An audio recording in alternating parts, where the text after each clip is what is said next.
our sites initially Okay. Hold on. that we were going live in a half hour. Oof, I look all blotchy. I gotta change. I gotta find a way to turn down my camera resolution.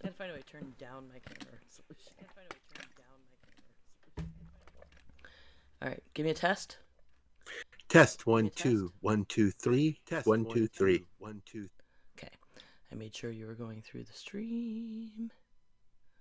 Is that going to be a problem? Can you hear that? Yep, hear you just fine. No, I'm talking about. Can you hear the window unit? Can you hear? Is that a problem? No, it's fine. Okay.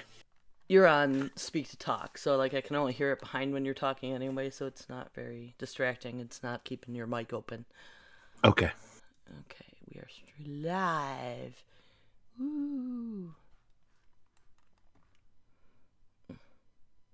Go ahead. What the fuck is that? Sorry. Oh, It's okay. it's my Twitch alert saying we're going live now. Oh, and it says we're talking about Arkansas and Georgia. Whoops. Oh, It's well, okay. close enough.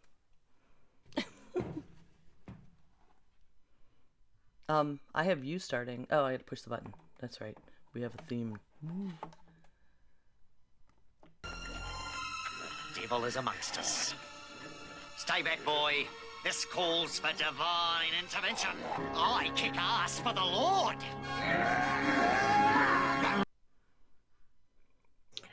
You shall love your neighbor as yourself. There is no other commandment greater than these. Mark 12:31. For small creatures such as we, the vastness is unbearable only through love. Oh, I'm going to do that again because I screwed it up. For small creatures such as we, the vastness is bearable only through love. Carl Sagan. Let us talk about hateful, backward new laws that have just been passed. Welcome to Heresy and Hearsay, a podcast to reclaim faith in the context of political discussion. I'm Reverend Barney, and you can follow me at Seth Roth II, and you can follow the show's Twitter at Heresy and Hears 1. Heresy and Hearsay has a Patreon site that you can follow, that you can find at patreon.com/heresy and hearsay. You can find where you can help this show and support us. Just $2 a month goes a long way to make this humble show. And with me today, the person that reminds me to keep love in my heart, September. Hello, this is September. I'm also known as 9 of 12, and you can follow me on Twitch and Twitter. I'm also a co-host of the Geek Grills podcast. Welcome to our new Twitch channel. You can contribute here with bits and Twitch, or subscribe for free if you have Amazon Prime. You can follow us on YouTube, Facebook, Twitter, or any podcast catcher. Just look for Heresy and Hearsay. Now please like, follow, share, subscribe. Also give us a review. That really helps other people find us. We also have a website. You can listen to all of our past shows, as well as find bios about each of us. That's at heresyandhearsay.com. So first off, I would like to say Happy Holy Week, and however you celebrate this week, I hope that it's a good week for you. How do you plan on celebrating this week, September? Well, I already did most of my celebrations because I tend to go, equinoxy. Yeah. But we have a lot of bulbs showing their blooms. My Japanese maple had leaves sprout today. I'm so happy about that. And some, special meals. My son did ask if we could get a duck for Easter. They had duck on sale, and I got duck. And then Publix has these bourbon maple hams. I really like ham. My family likes to have Thanksgiving and Christmas. They just will have turkey all the time. So Right. I often use like Easter is I'm getting my ham dinner fix in. So between that and this new one I wanted to try, we'll be cooking and eating well. My husband took the week off too, so there's going to be more outdoorsy hiking, gardening going on this week. So to me, that's a very apt celebration of spring. I do. So typically for me, Easter is I'm not. Christmas has become very commercialized, and it's become less about the religion and more about goodwill towards all. So it's less about the Christian holiday per se, and I'm okay with that. Easter is Easter is more of the holiday for me. So normally I get up around 6 or 7 in the morning. I have a special chalice that I drink grape juice out of, and I get up and I burn a little incense.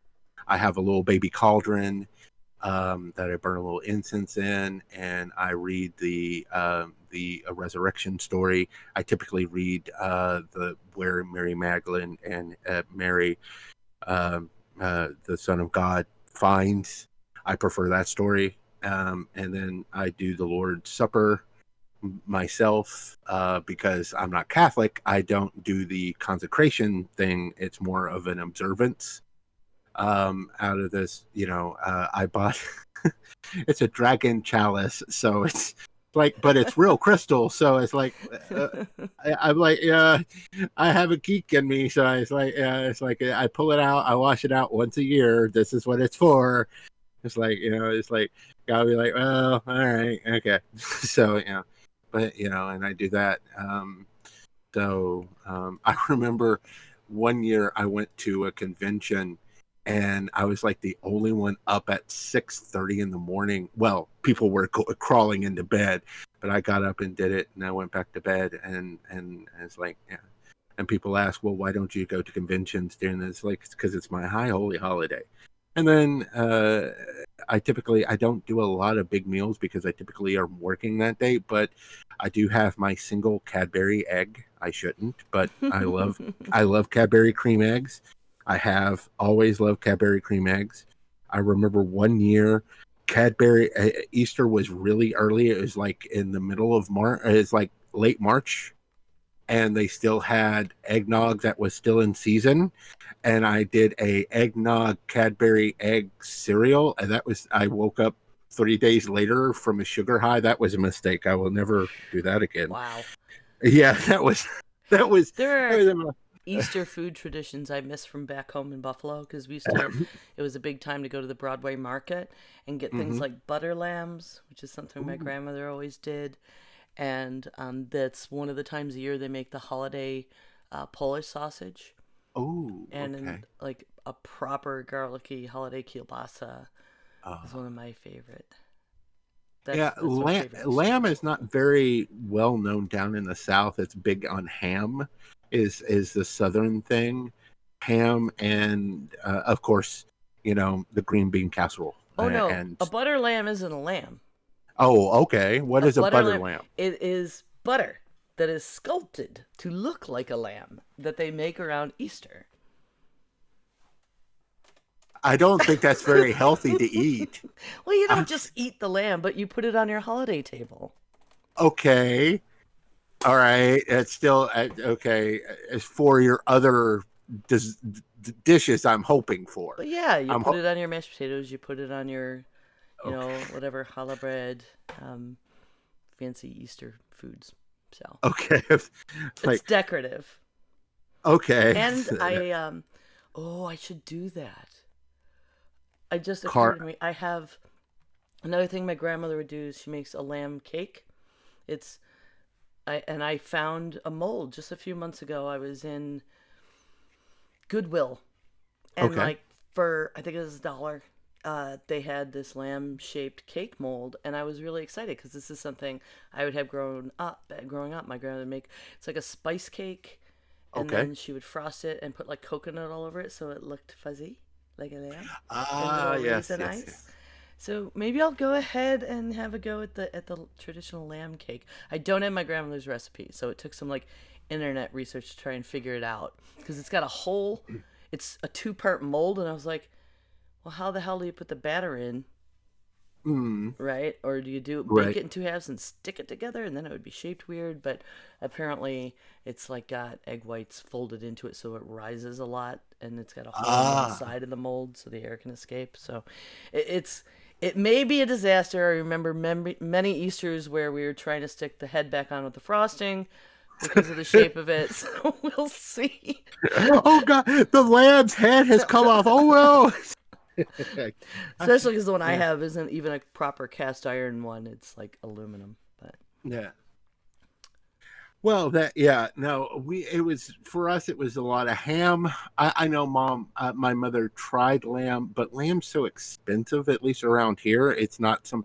At least when we were trying, it was not it's not a common food in this area. yeah, It's become more common as more people from different areas have moved around here. But initially, it was not a very common food. yeah, and I still Ham can't was afford like lamb chops or anything. yeah. I generally get like a butterflied leg or roast that I can get on Mhm. sale at Aldi. Um, but so lamb, and lamb was never a big thing. My brother loves ham. One of the one of the things is that we would buy, like, we would go to Honey Bake and get a ham, and then we would have to like take. We would jokingly claim that we'd have to take patrols to make sure that the Honey Bake ham would make it to Easter, so we could actually cook it, because between to make sure that people didn't eat the ham before it actually made it into the oven, because it's a Honey Bake spiral cut ham, and they've already it's basically cooked at that point. All it has to do is be recooked and have the honey remelted back and everything, and they make amazing hams. It's just Talk about absolutely, expensive. they are. It's really expensive, but it's well worth that expense. Eh, When you got a whole ham and you put it in your whole oven for a couple of hours, and then it comes out and is absolutely gorgeous, it is well worth it. But yes. So that is the we hope that you have a wonderful Holy Week, and however you celebrate. And if you are not a person that celebrates it in the traditional Christian sense, I hope that you find some way to enjoy it with the pagan sense, or however right? Like the Easter egg yeah, hunts. Easter egg I used to hunts. love to do those for my kids. There's Easter baskets, there's plenty of Easter candy and stuff like that. There's plenty of ways to enjoy it, and I hope it's a wonderful time, especially considering now we're going to bring everybody down and talk about Arkansas. So Arkansas has been in the news this weekend quite a bit, because they decided to claim that they were doing these wonderful Christian laws to protect the rights of Christians, but these are so draconian and so backwards and so unfeeling that um, I don't know where to start. Oh, I do. Let's start about the probably what I think is the most egregious of the laws, which is, for me, when I was looking over these, which is the law that basically allows medical workers to refuse treatment of LGBTQ people. Now, I want to be clear. This is not doesn't cut people off from ER care or anything like that, but it does cut them off from, like, basically it denies them certain rights. Like, if a same sex couple was to come in and there was end of life choices that had been made, those choices could be ignored by the doctor. Birth control can be not given. If and that's not just LBGQ, that's just in general. But you know, uh, you know, but a lot of these kind of things, they can refuse. If you are LGBTQ, a doctor can say, "I don't want to treat you. I'm not going to serve you. You are not. You don't." A primary doctor can say, "You are not going to be a patient of mine," which basically means that you have to go and try to find a primary doctor that will service you. And that is, I don't have words to describe how wrong that is. And 1,000 ways. I mean, and it's deep. It's deep. It's specific. You shouldn't be in healthcare. I don't know how you maintain your Hippocratic oath to do no harm when, if you're going to try and bow out because of your conscience, like supposedly your conscience is telling you, all right, well, this transgender patient, they're here for an infection, but I'm not going to give them their hormone treatments because that is against my conscience. Or grief counseling for a same-sex couple can be denied. And not only that, physicians, like, it can be used to refuse prescriptions for birth control. And this is another thing, like, besides LGBTQ folks, they're constantly going after this with women. And it's disgusting and infuriating. It's inhumane, let alone, not a good Christian, not a good person. Birth control isn't even just, those medications aren't even just used for birth control. I have to use them or I would just die. I would bleed to death. There are women with polycystic ovarian syndrome that have to be on these kind of medications for that, and that people would just refuse to fill a prescription because they can by law. You shouldn't be allowed to practice medicine. You shouldn't have a license if the law says you can just deny care. Yeah, and it go, and that's what I don't understand is that even of your Christian faith, it says that you're supposed to take care of the sick. You're supposed to take care of those who are in need. There are multiple stories of Jesus telling stories, but also showing that the story of the centurion, which is a Roman soldier, which is in Matthew, Matthew 25 through 13, where a centurion who is a Roman soldier, who is a Gentile, who is not, who is nothing, who is a ruling class above even those that were above Jesus, as far as the Pharisees and the Sadducees, that were basically an occupying force in Jerusalem, came to Jesus asking him for aid. He could have refused for a multitude of reasons, but he didn't refuse because that's not what we're supposed to do as Christians. He could have refused because he was unclean, because he ate pork, because he, whatever the reasons, he could have refused, but he didn't. That's the first one. The second one is the Good Samaritan. The reason that story is told was not because that person was a good person. It's because the Samaritan was considered a less than to the Jewish people, because they were considered a lesser race than the Jewish people, or that's what they thought. And this person saw this Jewish man that was injured, took care of this person. And if this Samaritan was more than happy to help this person that would have spat that in another situation, probably would have possibly not done the same, then we should at no time we should be more than willing to help whoever is in need. That is what that story is representing.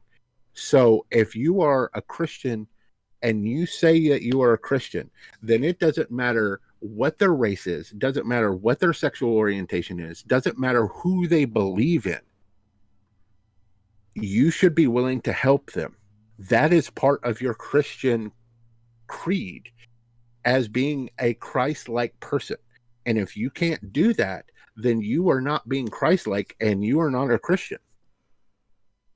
You are just using the name for hate, and you need to stop. You need to take his name out of your mouth and find another way to say that you're a hateful person. I'm done. I am personally done pretending that they are Christians, because they're not. Because the Bible is very specific on what you're supposed to do as a Christian.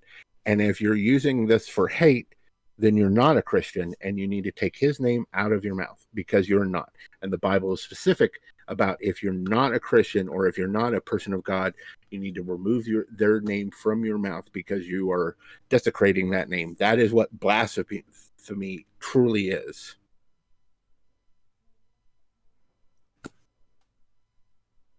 Thoughts, opinions? No, man, that's your bag. No, Good Christians, the, bad Christians. It's absolutely what you want to be here to do. I but, don't. It's not as much to do with religion to me. It's being a good person, and right. It's a shame that the label Christian is being used as a weapon at all. We've unfortunately corrupted a lot of different good philosophies that way. Yeah, well, it's true. But on the law side of this, on the legal side of this, do you see this being? Has there been any movement for the ACLU or anybody to contest these? There's room for it to happen. I mean, some of these were just signed into law today, so the ACLU doesn't. I would contact them, but I'm sure they're on it. There should be an announcement. I expect an announcement anytime with them working to combat these laws. It's a matter of their lawyers drawing up what they need to combat exact measures, and whether it's against the Constitution, and it's something that'll probably have to go to the Supreme Court eventually, because there are federal laws in place that some of this, there are treatments that are not going to be able to be denied because it's already federal law that these things have to be treated. We have certain right to care, but then each state has different laws for patients' rights, so they're going to have to pick apart and determine what exactly to put in the case to try and strike these laws down. And they'll also have to make sure they know exactly where to do it to get standing, which is something we've learned about thanks to since November. We've learned that it's very important to make sure when you bring a law or a court case that you know exactly, to make sure that the number one thing is that you have standing somewhere. So right, I understand that. So I'm sure that is going to be a big thing. Another one that has come up, or there's actually two that I think are relative, and you can tell me if they're not, but one is that they are banning hormone treatments and hormone blockers for minors. Yes. And that they're also basically banning transgender athletes, especially girls, in college, high school, and state, sports, from, elementary on up. And I think they're, I don't want to say linked, but I think they kind of can fall in the same discussion, or do you think they should be separate? I'm letting you lead that part of this, and then we can discuss it however you think is best. Okay. On the two pieces of legislation you're referring to are separate pieces of legislation. One was, hold on, what is today's date? Today is the 30th. Mm-hmm. So the one about banning transgender women and girls from competing in school sports was passed on Thursday. Mm-hmm. Okay, and then Monday, they passed another law, which is a ban on gender-affirming health care for transgender children. Right.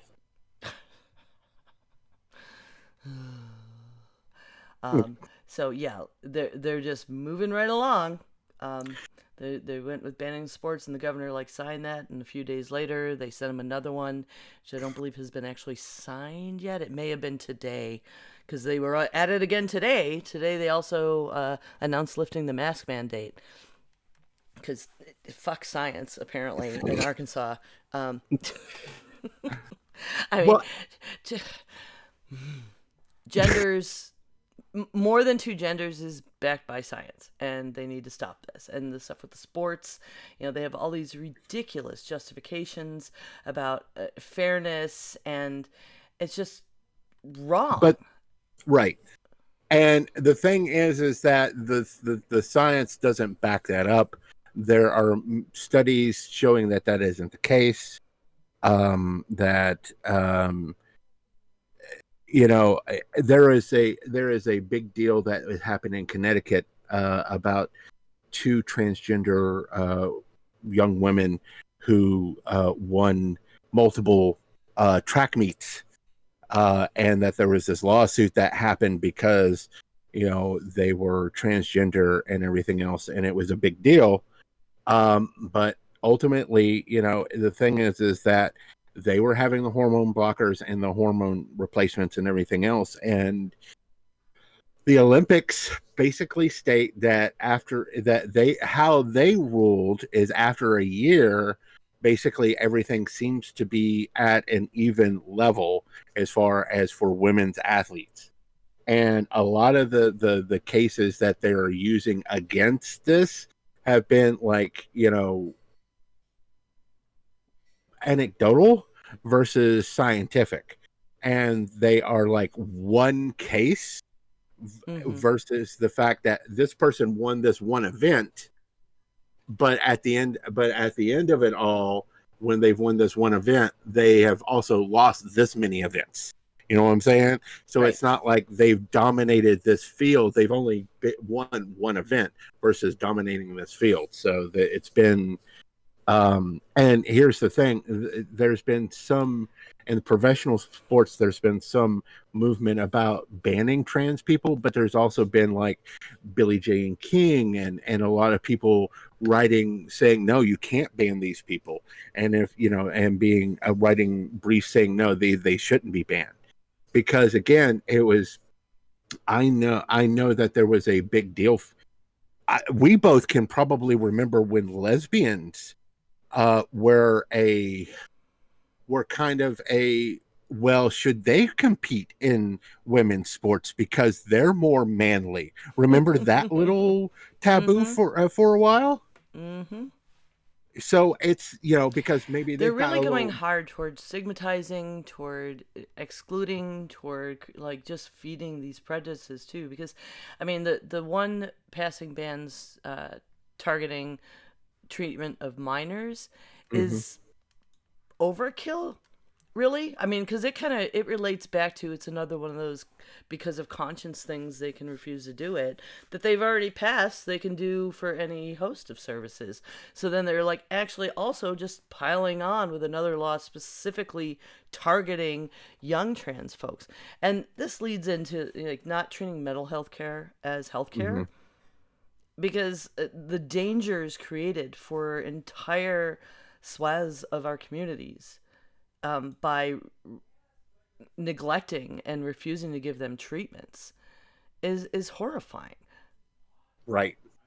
Because it does cause the blocker, because basically when you're looking at minors and stuff like that, 9 times out of 10 they are not getting a hormone replacement or a treatment. What it is a puberty blocker, but it's basically causing them not to go into puberty until they decide if they want to go into puberty, or if they want to have the hormone replacement.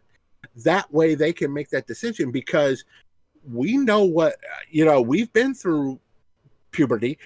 It changes your body.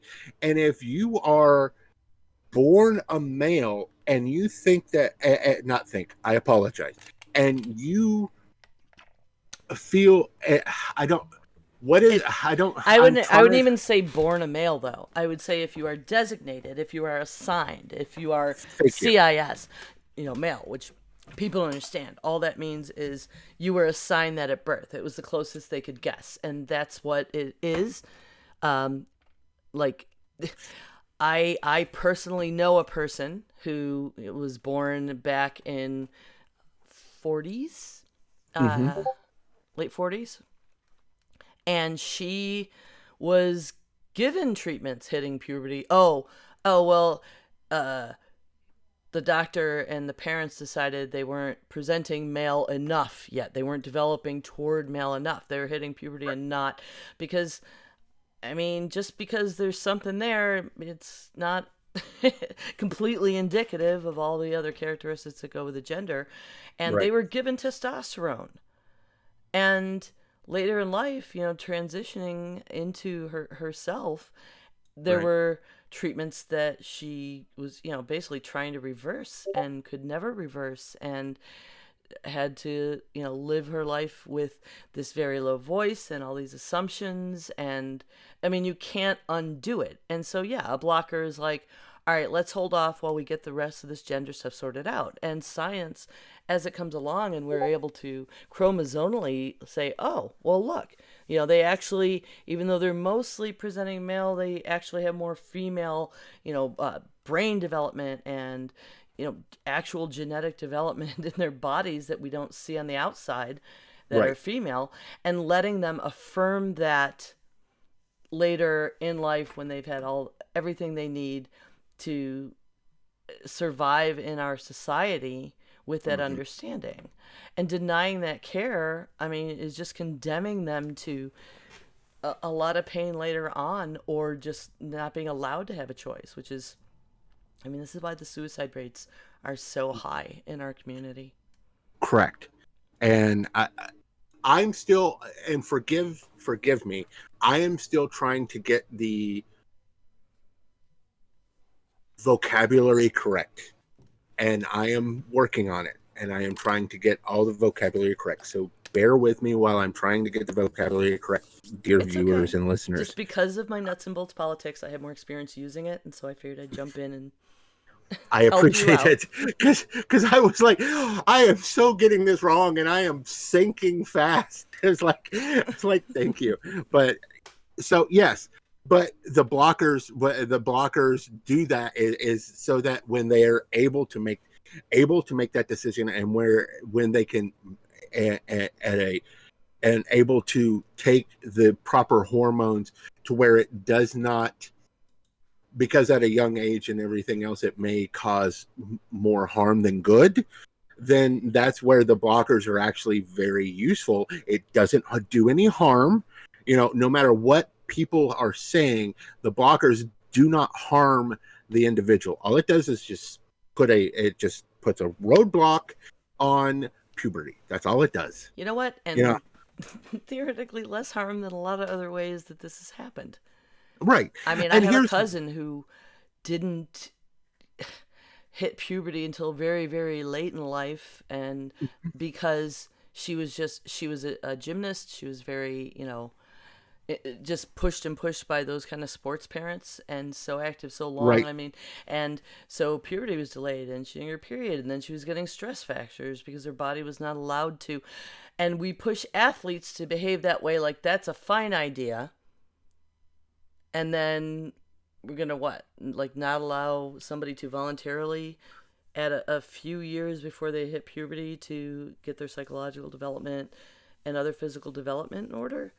That's ridiculous. And that's another piling on with this law, because the one that targets young people is completely unnecessary. It's just a bigoted mess, because right now, I mean, I just took my son to the doctor today. He's 17, but because he's not 18, I had forms and forms and forms, HIPAA regulations, like he's not an adult and I have to make his medical decisions, and that's just federally the way it is. right. But they have to pass a law that they can't do any of these treatments until they're of age. For what? It's completely redundant. It's grandstanding for their supposedly, we're protecting our Christian values, and that's absurd. And here's the thing, and you remember this because this is something that I brought up in our notes. But remember when the ADA was being passed and how worried the GOP was about how that you weren't going to be able to make decisions with your doctor, that the government was going to be right there to make decisions for you, that you weren't going to be able to make decisions with your doctor. Mm-hmm. I wished you could see my not shocked face that they're doing this now. Because as soon as it comes up to where you as a parent and your child, let's say your child wants to go and transition, okay? They want to make a transition, but you're in Arkansas and suddenly you can't make that decision because the government suddenly decides that you can't make that decision, that you and your doctor and can't make that decision. Well, this is like the people trying to co-opt My Body, My Choice to not wear a mask. Oh, that was But it's the same like level of absurdity. Like they gotta yeah. just flip that around. Like, okay, you just want to make decisions about other people's bodies, but if you disagree with it, but then it's all about your rights. Check your damn privilege.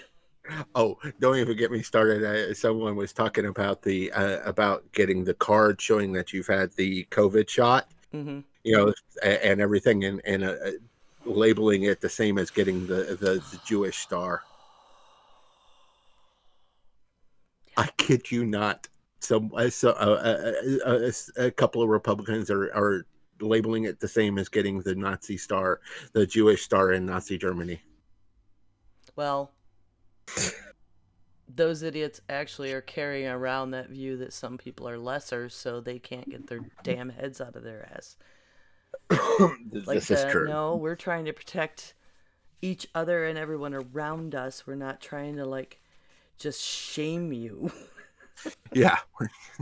or vilify you. We're not gonna like whatever. We're just trying to, yeah, anyways, but yeah, but that's what I'm saying is that it's that also that open hypocrisy of the fact that 10 years ago when we're trying to pass healthcare so everybody can have healthcare and not die or go broke because of healthcare, and they were like, and they were making up these fake charges about, well, you're not going to be able to make decisions with your doctor. You and your doctor aren't going to be able to have decisions together anymore. And we knew that wasn't true. And now suddenly they're passing all these laws to where you and your doctor can't make decisions in each other. And I'm just going, where I want to get angry and everything, but I also want to go, I should know where your doctor can make that individual decision and you just, have to go find a new doctor because you don't have any rights to protect you from that happening. Yeah. Yeah. And here's the thing, and I'm going to say this, and I'm probably going to get a little hate, but Arkansas doesn't have a whole lot to lose as far as them passing these kind of laws. So this is a testing ground for them to see how much pushback, because they don't have like Georgia, for example, which we'll get to soon. Not today, but we'll get to them soon. But like Georgia has a lot of things that are filmed there, or they have major sporting events that happen there, stuff like that. So passing these kind of laws in Georgia is a big deal, because if you remember when North Carolina passed that ridiculous bathroom law, what it did to North Carolina's film industry, what it did to our sports industry, and how we are just now still just recovering from from all of that kerfuffle when McCrory and the Senate passed that, and how stupid that was. And we had a lot to lose. So I honestly think that this is a testing ground, because it's a state that isn't going to lose a lot of manufacturing and anything else. Walmart's not going to suddenly pull out of Arkansas or anything like that. So they're a testing zone. I think the GOP There's a bunch of different states doing this though. That they have more significant tourism industry that could be threatened. So I don't think it's just a testing ground. I mean, it's just a political climate that's ripe to get this stuff passed. It's a spearhead. It's a wedge issue. Right, but the initiative, I think, is a spearhead to see, because the more laws they can pass in different states, these groups that go and get legislators to do this, then they start trying to cite it as precedent when they go to court. True. This is true. So, is there So let's pivot to some positive. Are there states trying to be a bright spot in this hellscape of stupidity? Well, I was really excited today to get a text from the Campaign for Southern Equality through Equality North Carolina, which, I mean, that organization has its ups and downs, but they do a lot of really good work. They sent me, there were four different laws that hit the General Assembly today in North Carolina. It's four LGBT bills for they're all equality legislation. HB 450 and State Bill 396, the Equality for All Act, which should establish comprehensive statewide non-discrimination protections for all LGBTQ people in North Carolina. HB 451, which would fully and cleanly repeal HB 142 and get the discriminatory law off the books. That's the what's left of the bathroom law after some of it got repealed, so that different cities cannot pass their own anti-discrimination stuff, so this will wipe that. HB 452 and SB 392, which is the Mental Health Protection Act, and that would prohibit the dangerous and debunked anti-LGBT practice of conversion therapy. I mean, about time. Goodness gracious. HB 449 and SB 409, which would ban the so-called gay trans panic defense.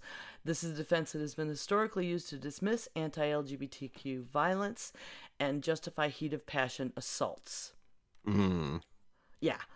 Like, I can't believe that's still a defense. Oh, yeah. Well, and it works because we've got courts and law enforcement packed with good old boys. So, I will put the link in our notes. I will put the link in our chat. And we should probably go ahead and put it on our webpage as well. But you can use the tool I will post to urge your state representative and senator in North Carolina to prioritize passage of these policies. I mean, these are serious. Like, we can protect people from discrimination, violence, harassment. This is a really nice, comprehensive package, and it's packaged so that it can all get passed at once. Good. Also, I'll also would suggest that, seeing that we are both supporting Jeff Jackson, that we also kind of have him, let him know that we want him to support this as well as his Senate for North Carolina, for U.S. Senate. He is still. Oh, I'm sure Jeff is on it, and my friend Greg Meyer, he's a fantastic representative. That's fine.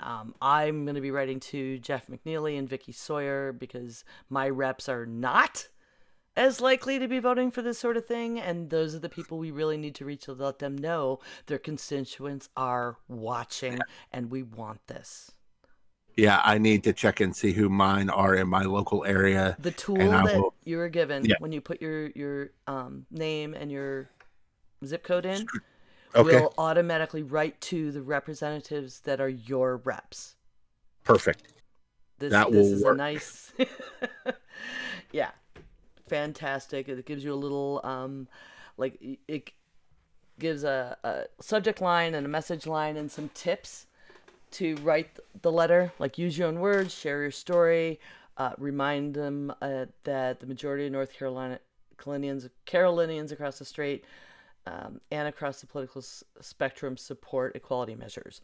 So it kind of gives you a nice little outline of what to write, but it will automatically send the letters to your reps for you. Perfect. And also, don't forget to call McCrory, not McCrory. Jeez, I got him on the brain for some reason. Sorry. Also, make sure to call the governor and let him know that you would like this passed as well.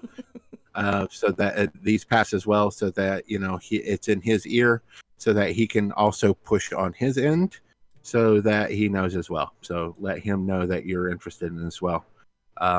So that we can get this done, because it's very important that we do this as a state that we show that though we voted for Trump, we are still a good state, and that we can be a beacon of light, and that we can be a beacon of progressivism in this country. And I think that's something that's important. So, with that being said, I think it is time that we start getting close to the end of this. So before we get to this week's Carrot and Stick, Brother Bowie, will you lead us in a word of prayer? Our Father, who art in heaven, hallowed be thy name. Thy kingdom come, thy will be done, on earth as it is in heaven. Give us this day our daily bread, and forgive us of trespasses, as we forgive those who trespass against us. Lead us not into temptation, but deliver us from evil. For thine is the kingdom, the power, and the glory, forever and ever. Amen. Amen. So, do you want to do today's carrot? Sure. So this is cute. A teen made over 600 bow ties for shelter pets to help them find forever homes. This little boy is so adorable, and what a great little idea. Like, shelter dogs, they gotta stand out. And I'm trying to look how old he is. All I see is he's a teenager. But yeah, he started sewing these bow ties himself. His sister taught him to sew when he was 8. And so his first project was a Teenage Mutant Ninja Turtles themed bow tie, and they got so popular he just started making them for these pets to try and help after Hurricane Irma. Apparently is when he really started to get really interested in rescue pets, because there was like, oh no, all these homeless pets. So he delivered his first batch of 25 rescue bow ties to New York City's ASPCA animal shelter, which had become a refuge for a large influx of dogs and cats that were displaced by Irma. And he's just kept going. He's got his own little project. So, Darius, carrot for you. And I do like this story. It's he typically likes to focus on older dogs and cats, because they typically don't get adopted as quickly as puppies or kittens. So he likes to focus on them so they'll stand out a little bit more. So he's also very well, he's also smart enough to realize that. So that's also very good. So, Sister Franklin, would you like to tell us what you think of this week's stick? Don't you blaspheme in here. Don't you blaspheme in here. So to all those so-called Christians, quotations, losing your bloody minds about Lil Nas X and his music video and his shoes. You're having prayer meetings about it. No, really. You're having prayer meetings about his video and his shoes. Have you seen the music video? No. Oh, it's so the music video starts out with Lil Nas X in the Garden of Eden, and the serpent shows up, and it's very gay, because he is a gay black man. And then he goes up to heaven, and then takes a stripper pole to hell, and then does a lap dance to Satan, and then he kills Satan, and then takes over as the new leader of hell. That's the gist of it. And the song is very good. The video is very good. I enjoyed both.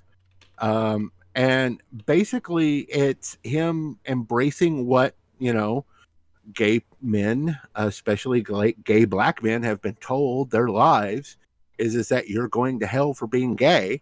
And he's not, because I don't believe that, but he embraced it and he took it in, and he made a pair of shoes that that has a little pentagram on them, and supposedly had a drop of blood. They don't, but they were $1,000 a pair. They sold out in 60 seconds.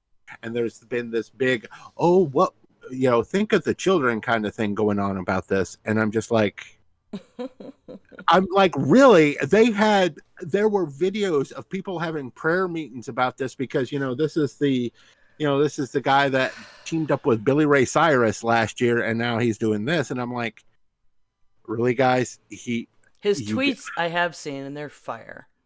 Did you see fire? People are like, oh no, our teenagers love his other song, and what are we gonna now? He's using his popularity to corrupt them. And he's like, I literally was singing about adultery in that song, and you let your kids listen.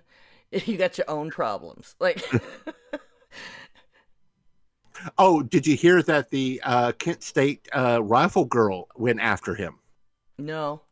Oh yeah, she went after him, and he laid waste to her, like one side and down the other. It was just like, oh my gosh! It's like, because she went racist, like, well, do you see your daddy? Oh. And it's like, oh yeah, she said that. And it's like, yes, but I also see yours, and he likes sleeping with me. Oh. I mean, I'm like, gracious. You went there, you went all racist. And it's like, and she's like, see, he's talking about raping my daddy. And I'm like, that is not what he said. You started out with thinking because he's a black man, he doesn't see his father. Mm-hmm. And it's like, he just laid into her and went after her. Yeah, but someone else going after him with this, like, you can't go after the one and only true God that way. He's like, the only person I went after in that video was the devil, and I thought y'all hated that N-word. Like, make up your mind. So yeah, but basically what I'm saying is that you guys pick something. Either he's going to hell, he's not, or and therefore you can't be mad at him when he makes a video like this, or he's not going to hell. And then you can't be mad. And then at that point, you can't be mad at him one way. You can't have your cake and eat it too. All right. Either that's the thing. Either he's not going to hell for being gay, which means you've been wrong this entire time, which you have been, or he's going to hell, which means you can't be mad at him when he makes a music video about him going to hell. You can't be mad either way. See what I'm saying? I'm just saying, stop it. You have been hoisted by your own petard on this one. This one has called out your hypocrisy, and you've lost majorly. So at this point, all of you faux Christians get a stick for it, because you have proven the points beautifully over the last weekend. And I because he's called people out. I just gotta keep an eye on if I have to. I mean, not that I buy Nikes to begin with, because I ain't got that kind of money to spend on sneakers. But I saw something where Nike was going to sue him. They were fake Nikes. They weren't actually Nikes. Nikes is actually suing the company that actually made them, because they kind of sort of look like Nikes. That's not going to go anywhere. But no, they were like $1,000 a pop. So, but yeah, people are burning their Nikes thinking they were actually Nikes again, because I love that too. Like, you've already bought the Nikes. So I don't get, but yeah. So again, he is basically proving the hypocrisy of either he's not going to hell, which means you've been wrong the entire time, and he's proven it, or he's going to hell and you can't be mad at him. So either way, you lose this argument. Yeah. So that's what you said. But that's going to be it for the show. Next week we'll figure out something. I don't know. We'll have a show next week. Hopefully, this is the best I have felt in a month and a half. So hopefully I'll feel okay, and I'll work on a show. Probably Georgia. We'll talk about Georgia next week. Does that sound good to you? Yeah. Okay. We'll talk about Georgia and their voting laws, because that should be fun. Mm-hmm. So I want to thank you, September, for joining me on this strange ship. All right. And thank you for joining us at Heresy and Hearsay. I'm Reverend Barney, and you can follow me on Twitter at SethRothII. You can also follow the show at Heresy and Here's One, or you can find us on Facebook, YouTube, and any podcast catcher, as well as our website. Just Google us. Don't forget our Patreon page where $2 a month can help us keep going. And I'm September. You can follow me on Twitch and Twitter at 9 of 12 and hear me on the Geek Grills podcast. Thanks for listening today and bless your hearts. Diamond Club hopes you have enjoyed this program. I almost forgot to push the last button.